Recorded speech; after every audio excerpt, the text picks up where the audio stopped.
Molly, a dedicated public servant in a quaint small town, found herself entwined in a peculiar marital situation. 8 years ago, she tied the knot with Michael, her fellow public servant. However, their careers demanded constant relocation, forcing them to lead separate lives despite being husband and wife. The absence of children only accentuated their solitary existence. Night after night, at 9 p.m. sharp, Molly would receive a familiar message on WhatsApp from her husband. "Damn, I have a meeting tonight as well," it would read, followed by a brief exchange about their uncertain reunion. This routine, albeit predictable, was the closest semblance of communication they shared throughout their marriage. To outsiders, their arrangement might have seemed like a marriage of convenience, a notion exacerbated by their profession as federal civil servants, often deployed to different military bases every few years. Yet, within their circle, such separations were the norm rather than the exception. 2 years ago, during one of their fleeting WhatsApp conversations, the topic of purchasing an apartment in Molly's hometown of Jackson, Mississippi arose. Hopeful yet resigned, they entertained the notion of cohabitation should fate allow. Their dialogue, though terse, hinted at underlying sentiments of longing and uncertainty.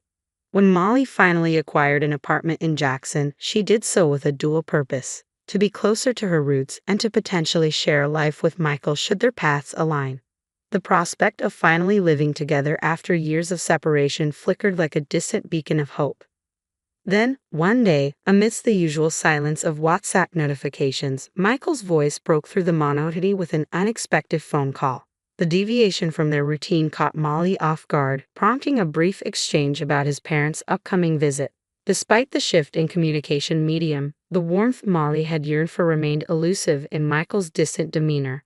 As Molly hung up the phone, she couldn't help but wonder, when was the last time they truly felt like a couple?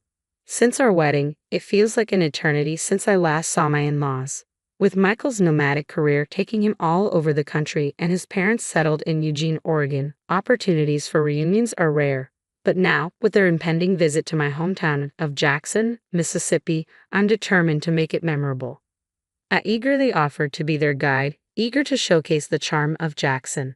As we exchanged pleasantries upon their arrival, I couldn't shake the feeling of the vast distance between our lives. "Molly, long time no see. How have you been?" my mother-in-law greeted me warmly. "I'm doing well, thank you," I replied, masking the ache of separation. "Michael has been living alone for a long time. Sorry for not being able to meet up," she continued, acknowledging the chasm between us.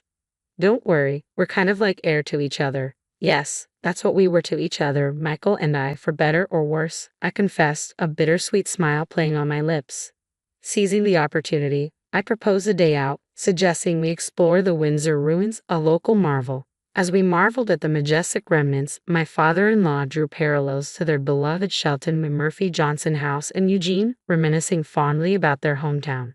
Despite the allure of the ruins, I sensed a yearning for familiarity in their eyes. And so, our adventure continued, with visits to the petrified forests and other local gems.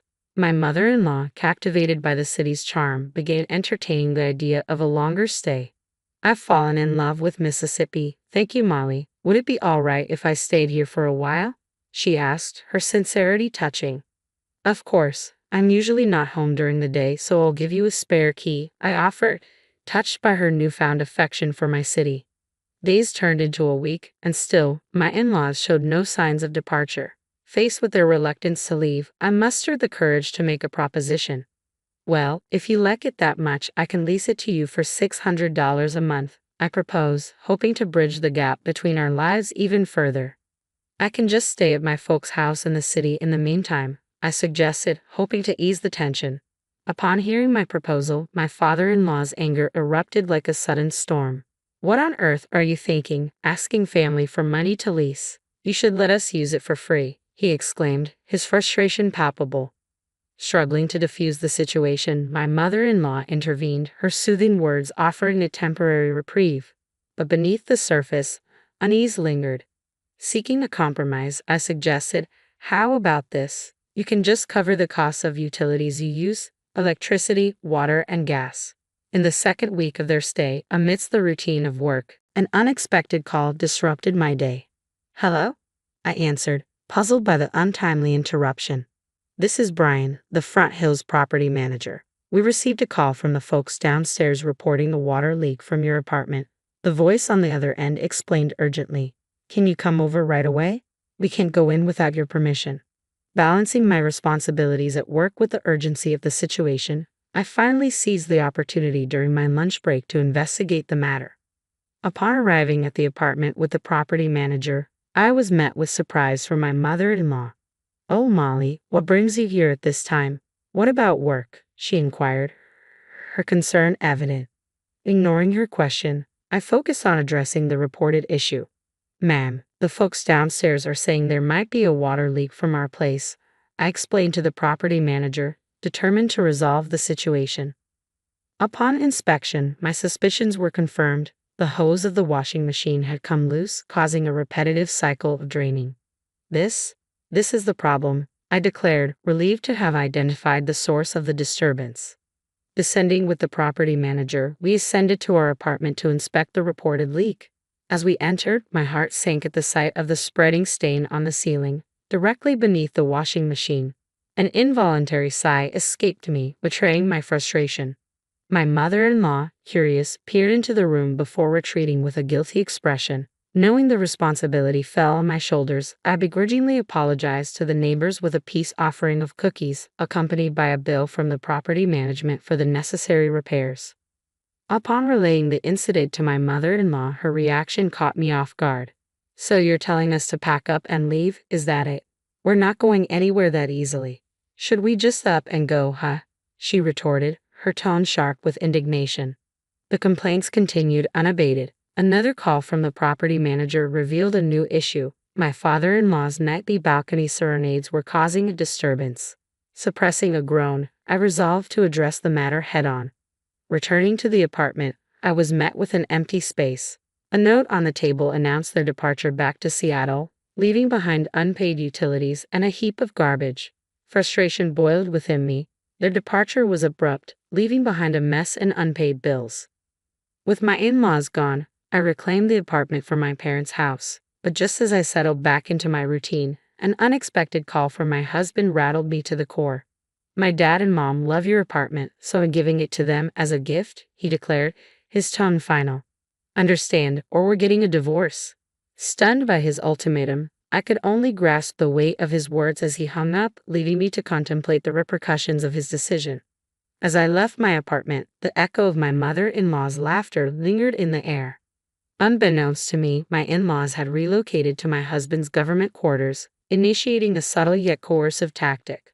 Instead of addressing me directly, they manipulated my husband into pressuring me to relinquish the apartment. How had it come to this?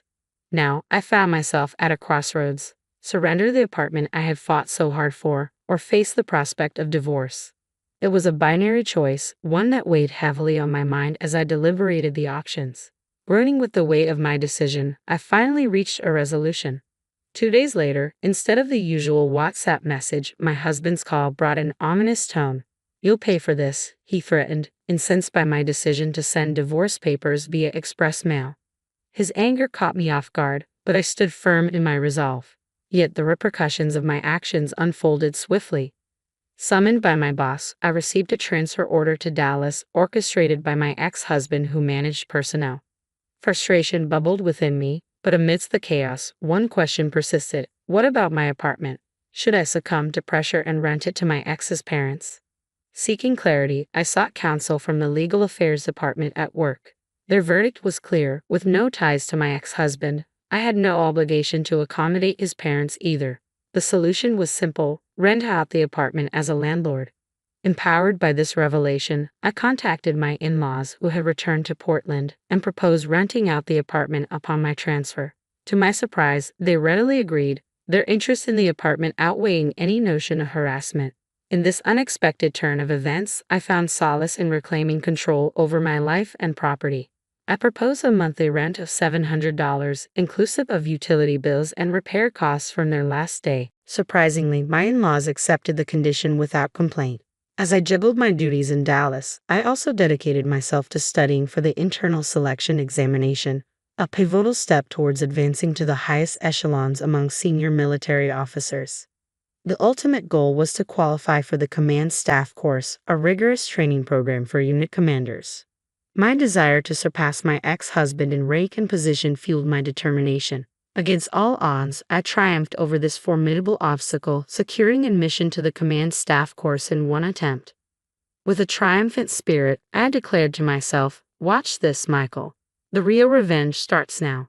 As I embarked on my journey, I purposely refrained from contacting my ex-husband, relishing in the anticipation of his reaction.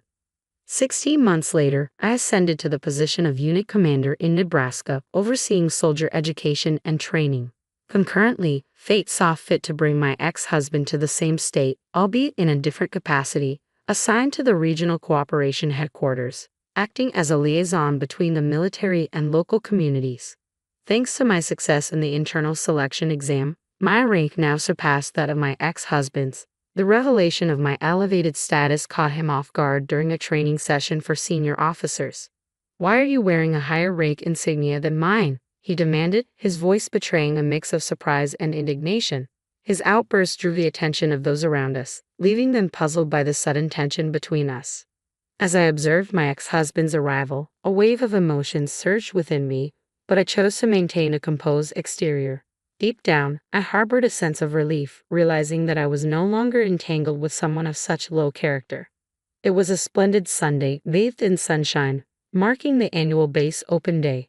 This event offered a rare opportunity for civilians to engage with servicemen and experience a glimpse of military life. As crowds marveled at the displayed tanks and immersed themselves in simulated combat training, excitement filled the air.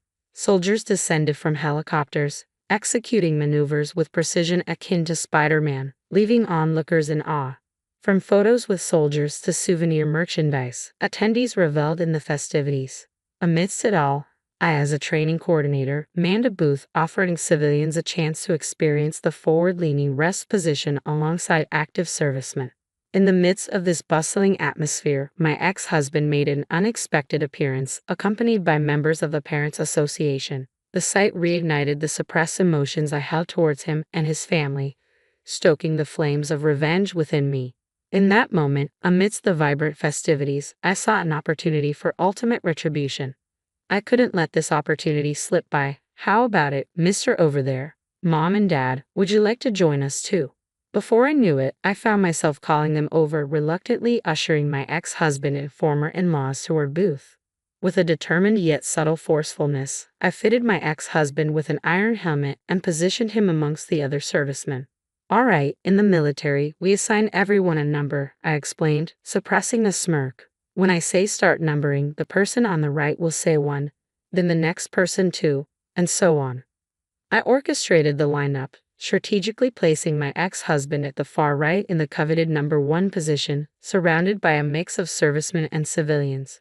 "Numbering start," I commanded, relishing the control. As the exercise commenced, my ex-husband's prompt response and rigid stance almost broke my composure. Suppressing the urge to laugh, I reveled in the unexpected amusement of the situation.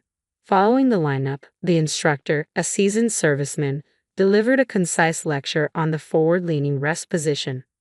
Participants, including my ex-husband, diligently followed suit, repeating the moves until they were proficient to a certain extent. From that moment onward, I assumed command. "We're going to conduct combat training," I announced, addressing both soldiers and civilians alike. "Soldiers, be mindful of your muzzle direction. Civilians without guns, please simulate." With a firm directive, I rallied the 9 participants. "Target the tree ahead, forward." We're maintaining a low profile, advancing by running, using the tree for cover, I instructed, orchestrating the exercise. "Keep your weapons pointed towards the enemy direction, and let a portion of the team move forward in a bounding overwatch." Number 1. Bounding overwatch, move forward, I commanded, pushing my ex-husband to his limits. With each directive, my ex-husband, an active duty soldier, obediently followed, crawling along the ground with his rifle. Amidst the spectacle, laughter erupted from the crowd, unaware of our personal dynamics. To them, it was merely an amusing display of a female commander directing a male soldier. However, my ex-husband's parents wore grimaces, perhaps realizing the reversal of power dynamics. In the hierarchical world of the military, my ex-husband had always asserted dominance, both at work and in private. Yet fueled by frustration, I undertook and aced the selection exam, turning the tables. Refreshed by the experience of asserting my authority, particularly in front of my ex-in-laws who had once looked down on me, I reveled in my newfound confidence. Days later, my ex-in-laws expressed a desire to move out, freeing me to commute from my own apartment, a symbolic victory. Ironically, encounters with my ex-husband continued, but each time his grimace brought me secret pleasure, a silent reminder of my newfound empowerment.